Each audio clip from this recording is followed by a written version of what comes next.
tuh selalu diingetin bapakku tuh, Le, ini bahasa Jawa ya, Le, sak pinter-pintermu, sak gede-gedemu, sak jaya-jayamu, nek kowe ora kenal Gusti Allah, kowe bakal dilekeh.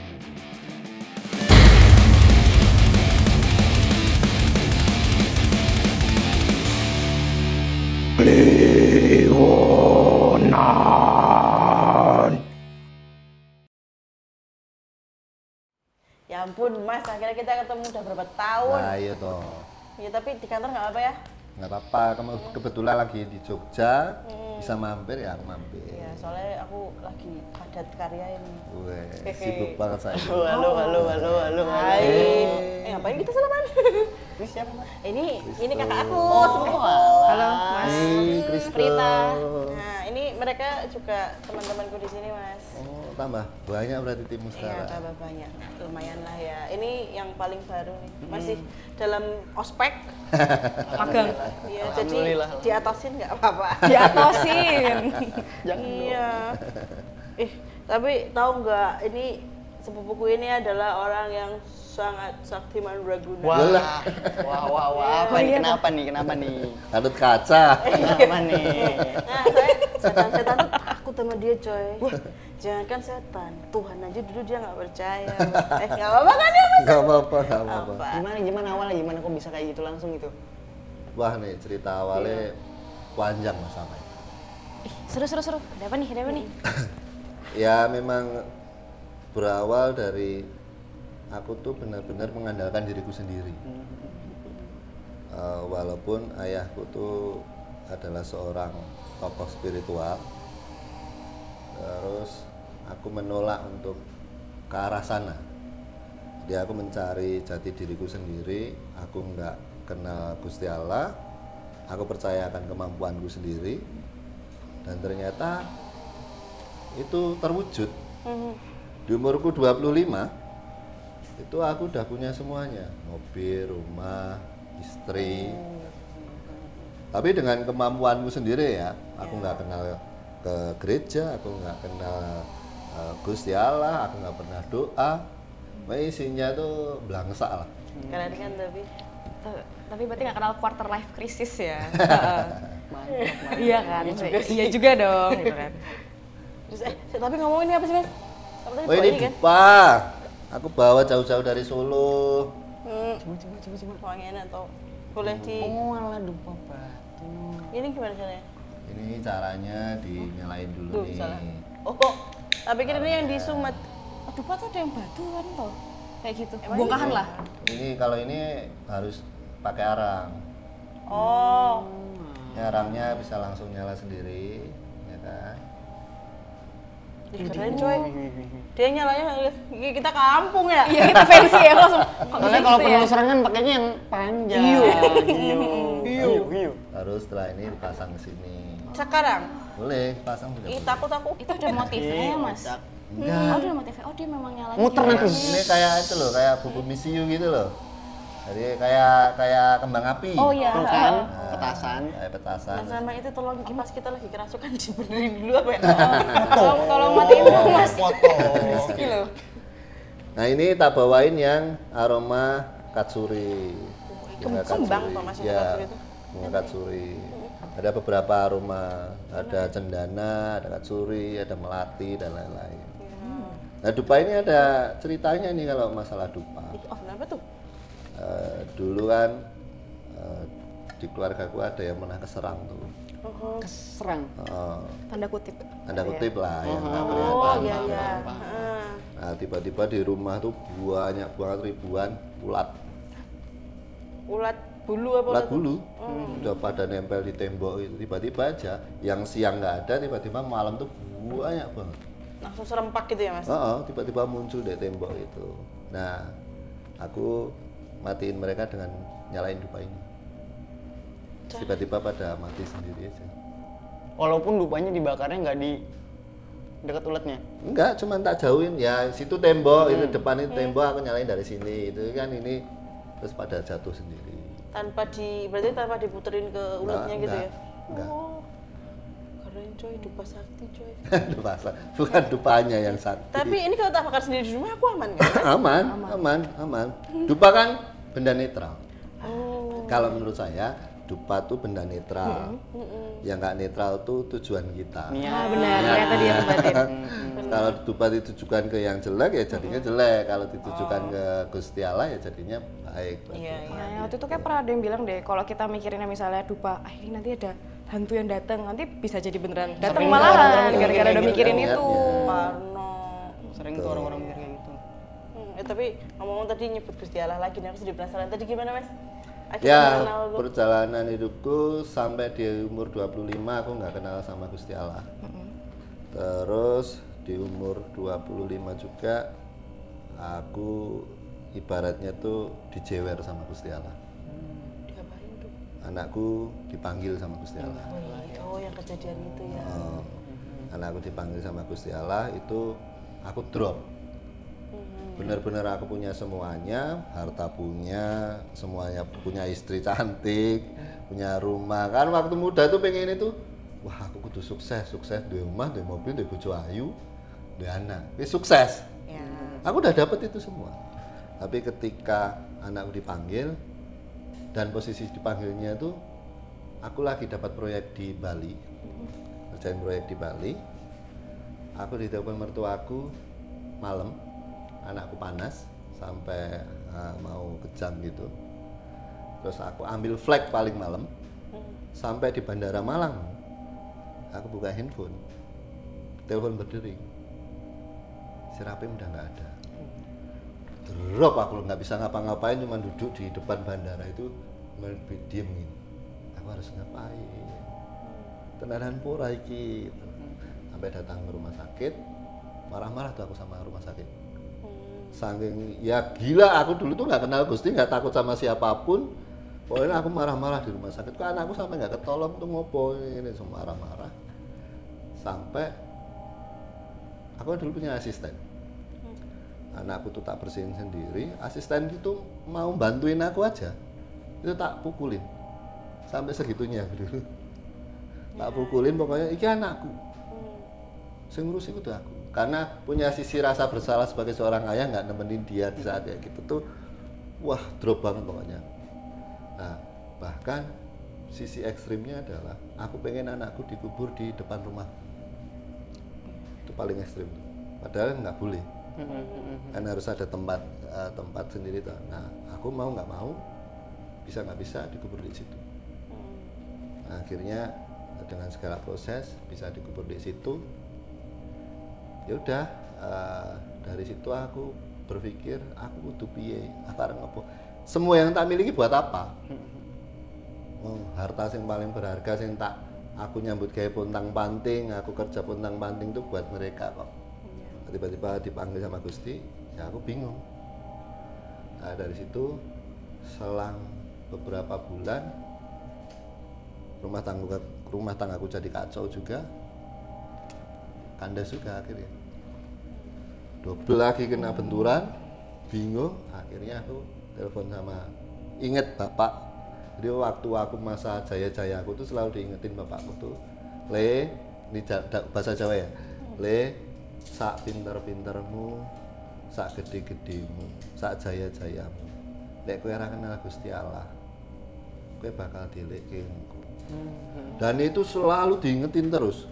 Setiap bapakku ketemu aku diingetin itu. Setiap bapakku ketemu aku diingetin itu. Ya. Nah, ketika kondisiku benar-benar di bawah itu, yang tak ingat cuma bapak tok. Nah, ketika aku telepon bapak cuma bilang pulang ke Solo. Ya pikiranku pulang ke Solo tuh aku cek mobil, aku cek duwe kabeh. Nah, bawalah pulang ke Solo. Sampai di depan rumah tuh, ya ibaratnya bapak cuma sedekap gini. Terus giling-giling ini. Nek diandani wong tua,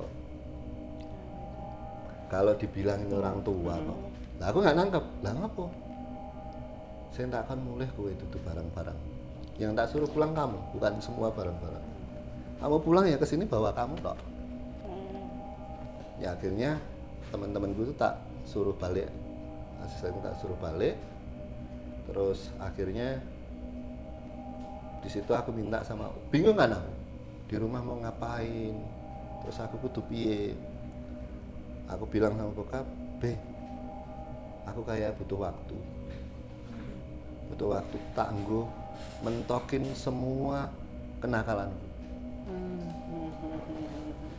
Jadi ya, aku mentoki, aku pergi ke Jakarta, 6 bulan aku di Jakarta tuh edan. Gila, bukan gila gitu ya, gila semua kenakalan remaja itu tak lakuin. Dipoke. Tak pol-pol sih. Ya dugem, ya cewek, ya semua tak pol-pol kayak semua di Jakarta. Nah, nggak tahu kenapa, karena aku punya banyak relasi dulu. Jakarta tuh aku ikut sama salah satu pengacara, tinggal di rumahnya.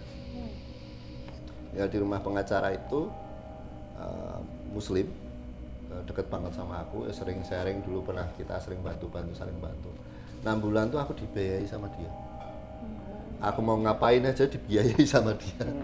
Mau pergi apa deh, malam ini mau kemana? Dibiayai sama dia. Malam ini mau kemana? Dibiayai sama dia. Selama 6 bulan tuh aku dihidupin sama dia. Nah, feedbacknya adalah, oh kalau orang baik sama orang itu, orang tuh bakal timbal balik baik. Oh, iya, iya. Nah, aku dihidupin sama dia sampai di bulan ke-6 tuh aku bener-bener aku wis gak bisa. Aku wis ngerepot ke temanku. Aku sungkan sama temanku. Aku sampai bilang, Mas, aku naik gini terus aku nggak bisa. Tapi ya Chris, kamu mau apa? Aku pengen kerja itu. Ya sudah, buka duniamu entertainment, buka dunia entertainment. Dibukain usaha sama dia. Dimodali sama dia, tak bangun di Jakarta jadi. Cuman aku sadar itu bukan punya aku. Ketika aku sudah menjadikan perusahaan itu, tak kasih ke dia. Nih Mas, jadi aku tak pulang. Aku pulang ke Solo dengan benar-benar baru. Sampai di rumah Solo, ya masih ada sedikit selengean dan lain-lain, karena belum mendalami dunia itu. Terus bapak bilang, pergi ke Padepokan. Oh, ada Padepokan ya? Akhirnya aku pergi ke Bogor, di lereng Gunung Salak situ. Aku pergi ke situ, ya di situ tuh nggak ada kegiatan selain doa, beres-beres, belajar, doa, beres-beres, belajar. Kayak pesantren ya? Iya betul. Kegiatannya cuma itu terus. Selama 3 bulan aku di situ, akhirnya pulang ke Solo, bingung mau ngapain. Usaha nggak ada, mau benar-benar mulai dari nol, pelan-pelan ngerintis, sampai di satu titik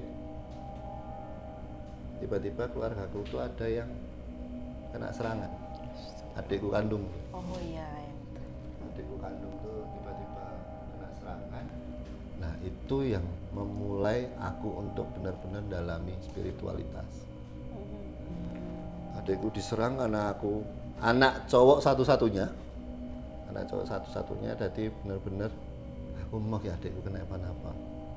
Aku kudu piye, aku kudu piye iki. Apapun tak lakukan tak buat adikku. Aku punya pikiran kayak gitu dulu. Akhirnya aku diasah sama bapak sing iso ngewangi adikmu kowe karena kamu tuh cowok satu-satunya. Akhirnya aku belajar kenal sama Gusti Allah, dengan belajar berdoa, karena 3 bulan di sana udah dikasih ilmu, belajar berdoa. Nah, aku mendalaminya itu bukan teori, tapi langsung dikasih Gusti Allah itu praktek, praktek kok gitu loh. Nah dari situ aku benar-benar, aku langsung disuruh praktek. Nah, aku di rumah tuh belajar, benar-benar belajar puasa, belajar doa, tengah malam selalu berdoa, nggak putus aku pokoknya. Sampai aku pernah puasa 3 hari itu keblek. Nah, 3 hari berturut-turut nggak makan nggak minum itu 3 hari berturut-turut.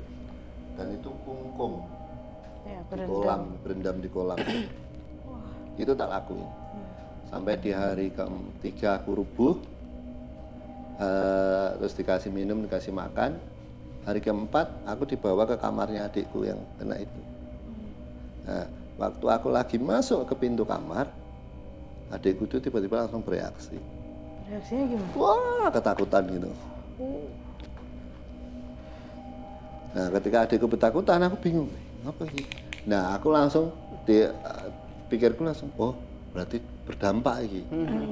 Ada efeknya lah ya. Ada efeknya nih, aku doa, aku puasa itu ada efeknya nih. Nah, dari situ aku mulai tak gali malamnya. Di malam harinya itu mulai tak gali, tak tanyain siapa, dari mana, dibayar berapa, tujuanmu ngapain kok kayak gini. Terus semalam tuh bisa ngadepin kayak gitu tuh 40. Ganti-gantian yang masuk. Ganti-gantian yang Oh, masuk. medianya Adikku. Di saat lemes-lemesnya dia biasa nggak berdaya gitu. Ya itu berganti-gantian gitu. Nah, dari situ aku benar-benar oh dahsyatnya kenal Tuhan tuh kayak gini. Dahsyatnya tahu Gusti Allah tuh kayak gini. Langsung benar-benar diprakteknya preng gitu loh. Iya. Nah, dari situ aku mulai gali lagi. Nah, yang benar-benar tak tanamkan yang jadi gejolak waktu itu adalah gini. Kalau mau balas mereka tuh sebenarnya bisa. Yang jahil-jahil itu dari sebenarnya Mas Oh, Basul sendiri juga. bisa. Kalau dengan aku tahu semuanya sudah mengalami itu semua, berarti aku bisa nih. Nah, ketika aku mau nabrak itu, aku dicegah sama bapak. Kalau kamu ngelakuin hal yang sama, balas mereka, bedanya apa kamu sama mereka? Iya. Betul sih. Ha. Ya terus aku harus gimana? Nggak terima juga tuh pasti. Adikku sampai kayak gini gitu loh. Dan aku tahu siapa orangnya, tahu rumahnya sekalian. Biar jadi aku tahu rumahnya, tahu orangnya. Cowok lagi kita. Adik kandung lagi kita yang digituin. Pengennya kan nyamperin terus dan ramu dan selesai gitu. Kalau enggak, ya wes selesaikan dengan yang nggak kelihatan juga bisa gitu loh. Balik ya wes selesai gitu loh. Tapi ketika bapakku nyuruh, bedanya apa kamu sama mereka? Ajaran kita nggak ngajarin kayak gitu. Balasan dengan cara kasih. Nah, terus biar adik itu sembuh kayak apa? Dampingi dia sampai energinya pulih balik lagi. Biar adikmu selesaikan sendiri.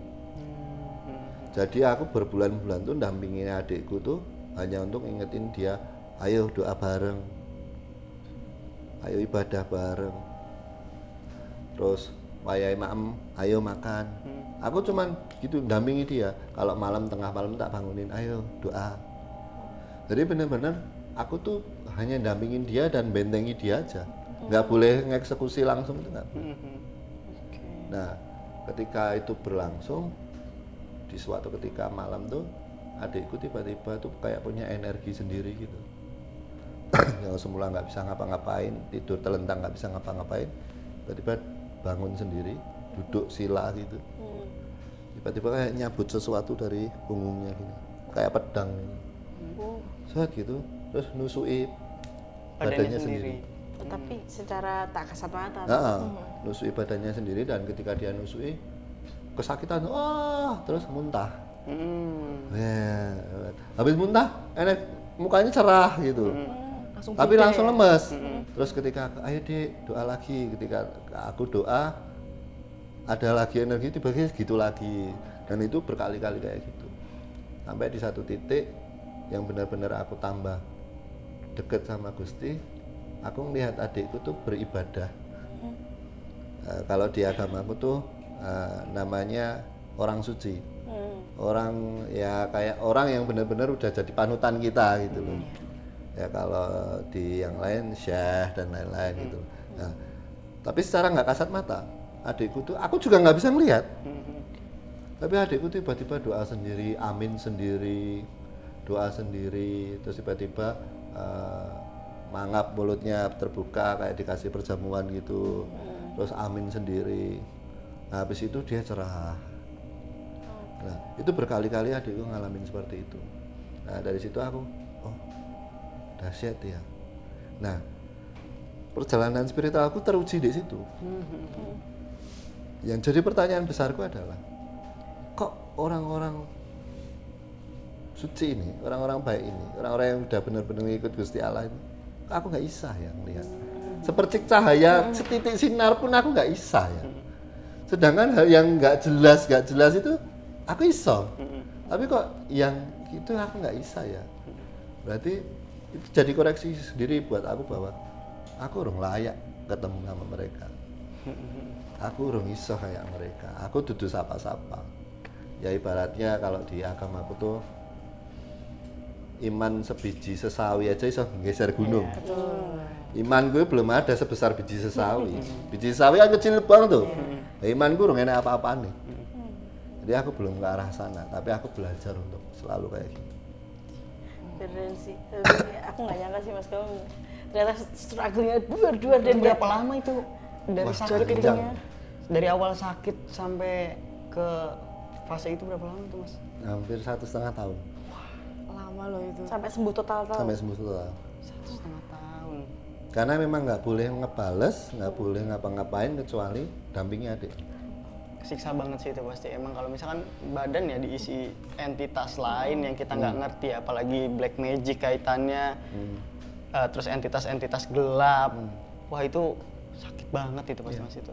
Yang lebih ekstrim tuh ketika entitas itu bentur-benturkan kepalanya ke Sampai ambil alih ya? heeh.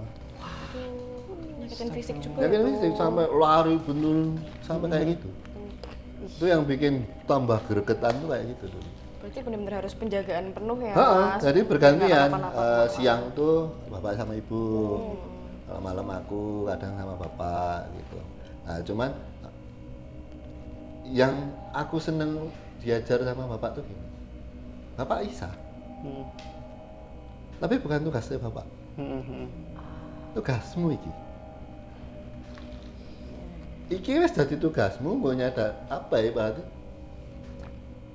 Perjalanan ini buat kamu Iya. dan iya. adikmu. Jadi bukan ranahku. Aku cuman ngebimbing kalian aja. Itu yang tak tangkap diajar sama bapak tuh. Ya ini memang tugasmu. Tinggal kenali siapa kamu. Terus spiritualmu piye, ngasah spiritualmu seperti apa yaitu.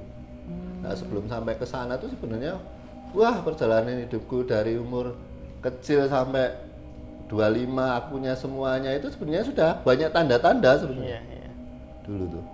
Jadi kayak aku lagi ngerantau gitu ya, Jakarta gitu ya, nongkrong malam gitu, lagi nakal-nakali gitu loh, lagi ngerokok. Tiba-tiba di samping itu ada orang tua gitu. Oh iya. Heeh. Orang tua tuh ngingetin aku, Nang, Cak Bagus, hati-hati nggawa latimu, hati-hati bawa mulutmu, lidahmu sama tanganmu. Jangan sampai kamu gunakan sembarangan. Oh nggih, karena dulu nggak gagas nakal-nakalnya toh. Oh nggih, iya gitu aja, aja gitu ngerokok. kan. Bingung ini, doh nggak enak, Langsung hilang. hilang gitu aja.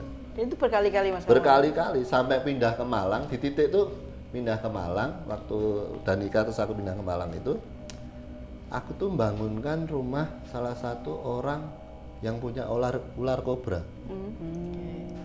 Gebian ularnya, ratu kobra gitu. Dan ularnya itu ada mahkotanya gitu. Di kepalanya gitu. Aku kan nggak percaya waktu itu kayak gitu-gitu tuh. Alah nopo apa gitu. Tapi bapaknya itu komunikasi sama aku tuh selalu bikinnya aku kopi hitam. Terus ngajak komunikasi aku tuh selalu ngomong gini, Mas Kris, sekali-kali tanya sama keluarga, silsilah keluarga gitu. Ah boten pak, nggak apa-apa gitu. Aku tanggap obrolan bercanda gitu-gitu. Terus yang bikin aku bener-bener pengen tanya itu ya gara-gara bapak itu nanti suatu saat pasti Mas Kris tanya. Iya, ini cukup dipancing sama Pasti banyak butuh juga ya. tuh. Suatu pasti. saat pasti Mas Kris tanya nih. Ah boten. Nah nanti kapan-kapan main Mas, tak ajak ketemu ular kobraku. Main aku. Gede, kandangnya gede banget, yes. Besar lah pokoknya. Ular kobra itu tiba-tiba nyerang aku. Ada berdepan nih. Dibuka gini, memang sengaja bapaknya itu bukain. Iseng ya? Dibuka, langsung natap aku gini. Aku cuman gini doang. Set gitu deh. Langsung turun. Langsung turun sendiri, set gitu. Aku kaget, ini apa? Ini kenapa nih? Udah Mas Kris, itu jawabannya jenengan cari tahu silsilah keluarganya jenengan. Kampuh. Nah, dari situ penasaranmu tinggi. Ya udah, jadi rasa penasaranku yang sekian puluh tahun itu tak tumpahkan waktu aku di Solo itu. Kita tuh sebenarnya siapa, aku tuh siapa toh, terus kita tuh silsilah keluarga gimana toh, tak cari tahu semua. Bukan untuk membanggakan itu ya, cuman kok sampai kayak gini. Aku dulu pernah loh waktu pertama kali merantau ke Jakarta tuh, naik kereta Argo Lawu tau? Ya. Naik kereta Argo Lawu, aku terjun dari kereta Argo Lawu. Wah, Lah, ngapain Mas? Loncat Mas keluar. dulu tuh tahunku tuh tahun ya jangan pengen merantau untuk genur hidup sukses kan. Bener-bener nggak tahu stasiun mana yang aku harus berhenti. Oh. Dari stasiun Gambir tuh aku udah kelewat mau ke arah Manggarai. Lumayan tuh kereta. Duh, kelewat panik kan, pertama kali merantau. Tas tak buang, aku lompat dari kereta. Gelundung di batu-batu Rel itu. Gelundung pingsan aku. Beberapa menit tiba-tiba aku bangun, aku nyari tasku. Banyak orang tuh ngerumunin aku. Nggak apa-apa Pak, nggak apa-apa. Udah jalan sendiri. Kayak nggak ada apa-apa Nggak ya. ada apa. Jangan Dan nggak angkat, luka, nggak apa-apa. Setelah beberapa bulan aku baru berani cerita sama bapak aku. Aku tadi loncat dari kereta tapi nggak nemu. Bapak marah. Ya, Ya ibaratnya pastilah. Ya, iyalah. bodohmu bla bla bla bla bla bla bla bla. Cuman logika aku aku kudune renek tuh ya. Seenggak-enggaknya patah lah. Iya. Paling minimnya patah apa lecet lah. Enggak sama sekali. Nah dari situ penasaranku tambah tinggi kan. Ya nek apa toh ada apa toh gitu. Oh, keren di situ Bi. Jadi panjang Sakti, perjalanan. kan? Nah setelah kejadian adikku sembuh total. Di rumah tuh kan, rumahku tuh terbuka untuk umum. Open house lah ya. Open house dan banyak anak-anak muda yang belajar tentang spiritualitas, belajar tentang agama sama bapak gitu. Nah, saking kita terbukanya untuk umum, rumahku tuh enggak dibatasi yang niat baik atau yang niat jelek. Jadi semuanya bisa masuk. Definisi terbuka untuk umum ya. Terbuka memang. Iya, siapapun lah, Siapapun bebas. bisa masuk. Nah, enggak sekali dua kali tuh tiba-tiba ada orang yang datang, tiba-tiba nantang. Oh. Masih ada. Ayo Mas tarung sama aku. Indonesia. Tanpa kenal tanpa apapun. Nah, kita bingung, kita nggak punya apa-apa, kita nggak bisa apa-apa. Terus ada yang nunjukin show off, tiba-tiba narik batu. Ini Mas, aku bisa narik batu. Gitu. Terus batunya dikasih ke aku loh. Tak pegang ini. Terus buat apa ini Pak? Nah, gitu. Enggak, katanya jenengan bisa. Saya nggak bisa apa-apa. Gitu. Aku nggak bisa apa-apa. Ya banyak orang-orang yang mencoba untuk kayak gitu-gitu, menguji sampai detik ini.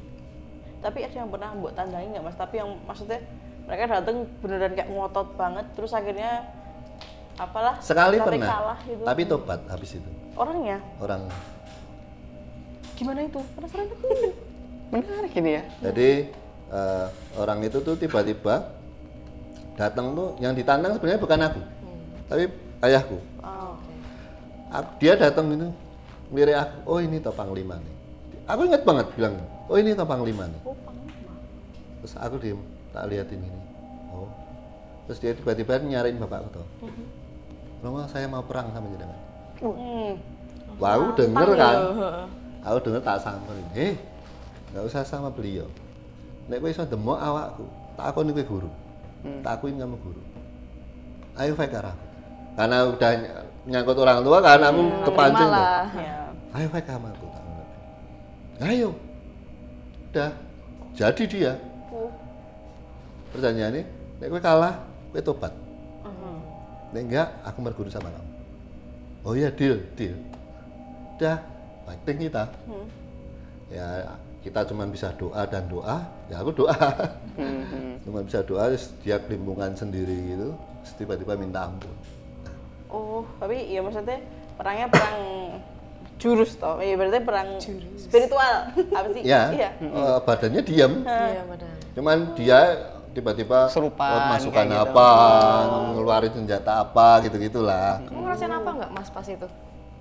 Nggak ngerasain apa-apa ya, cuman fokusku aku doa, aku nggak bakal kesentuh karena memang aku percaya Gusti Allah tuh bekerja, aku nggak bakal kesentuh.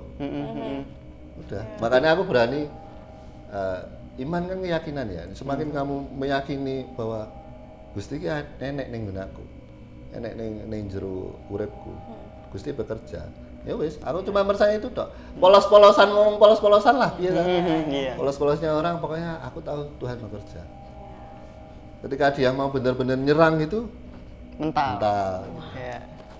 Dan aku nggak tahu itu energi apa dan bagaimana. Tapi emang sih kayak gitu, maksudnya di Indonesia tuh antar perburuan orang-orang sakti itu dari zaman-zaman dahulu ya, dari zaman-zaman dulu mau dimanapun. Ini kan di Solo ya, di Banten pun sama gitu. Ada aja yang kayak gitu, ke padepokan apa ngadu ilmu, ya ngadu ilmunya nggak jotos-jotosan bukan, tapi ya yang satu sila gitu, tiba-tiba ada yang muntah darah, iya ngejengkang muntah darah. Studi banding tuh Mas berarti. Studi banding. Dari dulu sih itu. Tapi kurang kerjaan sih orang-orang kayak gitu. Tapi kalau kalah juga malu coy. Dan bersyukurnya orang itu sekarang tobat, ya sering ke beribadah tempat kita. Syukur ya. Itu hanya itu. Tapi tetap yang usil tetap masih ada tuh Mas. Masih banyak. Dih, ngapain ya? Biasanya emang kalau misalkan sering nih Mas ya, sepengalamanku ya, misalkan ada suatu tempat nih dipakai kegiatan spiritual, dipakai apalagi ada yang adu ilmu dan mohon maafnya ya, bekas kayak kena serangan-serangan gitu, biasanya tempat jadi angker. Kalau di sana gimana? Di tempatku tuh bisa jadi apa ya? Ya nih aku sih ibaratnya ini, di mana ada terang, di situ pasti gelap nggak terima. Jadi pola pikirku, ketika kamu ada tempat ibadah apapun, entah itu masjid, entah itu kelenteng, entah itu gereja, nah, di situ pun ada kegelapan yang berusaha untuk ngancurin. Dan jangan berpikir kalau oh di gereja pasti aman, enggak.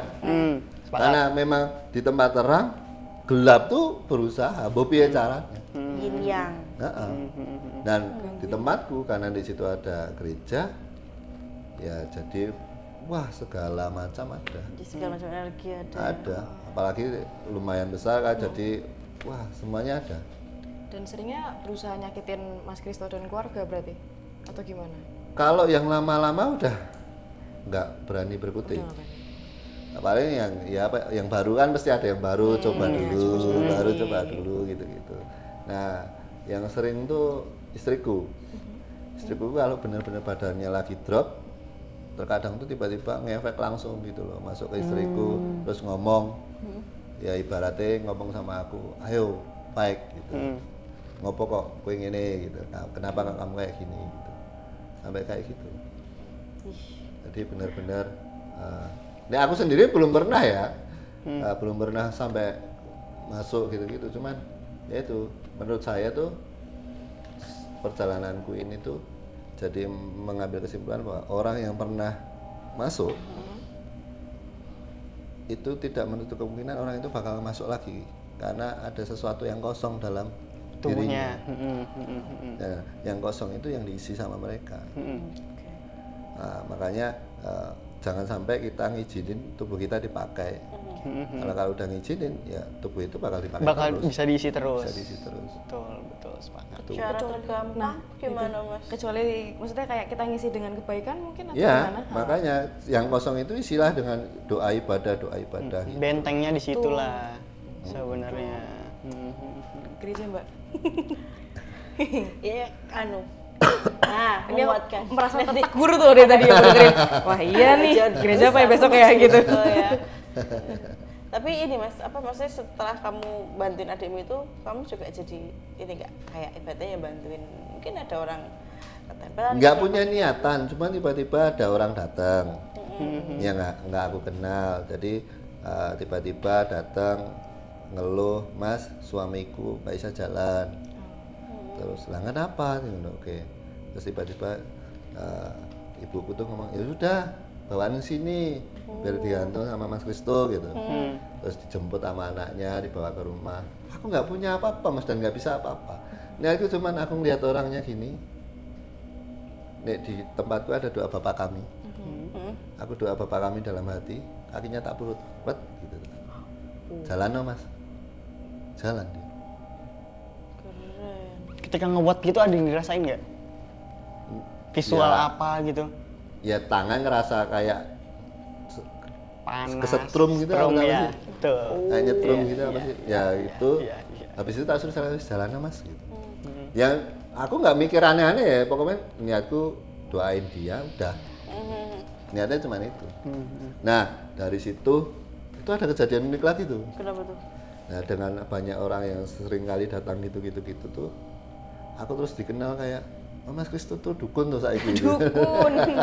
Capek-capek belajar apa Biar- kehidupan dalam spiritual loh. Dukun ya gitu. Loh itu iya loh, itu kita nggak bisa nampik omongan kayak gitu. Ih, harusnya Bu Yain Mas, kamu keluar tuh pakai apa? Udang Jawa tuh. Yang hitam-hitam gitu ya. Ngawur. Nah, emang karena aku memang suka budaya Jawa, setelah mendalami itu memang aku senang budaya Jawa dari dulu.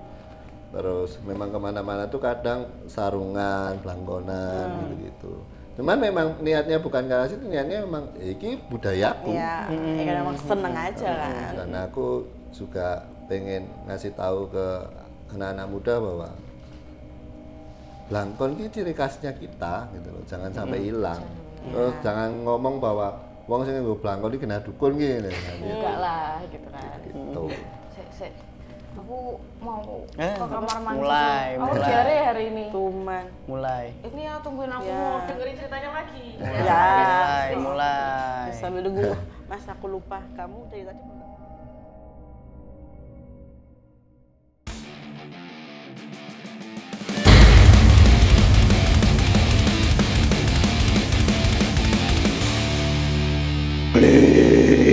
Leona.